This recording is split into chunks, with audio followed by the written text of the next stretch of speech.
Good day mga Kadimax! Welcome back to our next episode. Bago tayo mapasabak sa ating van life, ay meron akong ipapakilala na magiging kasama natin sa ating mga adventure, na kung saan ito ay magsisilbing kuryente at katuwang natin upang ma-charge ang mga gadget at electronics devices na meron tayo.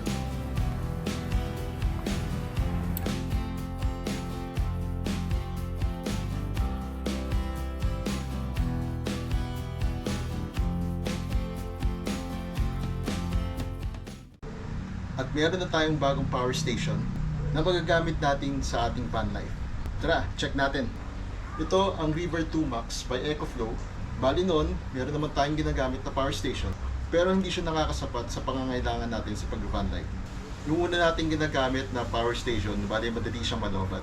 Kasi generic lang siya, mura lang siya. Tsaka alam ko hindi accurate kung anumang battery ang nasa loob niya. Una, discuss natin kung anong mga function ang sa harap niya. Ang Eco River 2 Max ay may 512 Wh at 500 watts na capacity.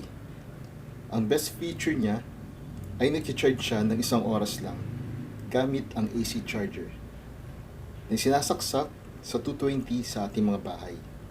Ang battery niya ay LiPo4 at may push siya na 1000 watts. Ibig sabihin, kahit umabot pa ng 1000 watts, ang isasaksak mo sa appliances ay pwede basta't siguraduhin mong naka-on ang Xboost. At meron din itong smart apps na pwede nating i-monitor lalo na sa pag-charge ng ating power station. Sa harapan, meron siyang USB at power delivery port na kung saan pwede nating i-charge ang ating power station na may 17 watts.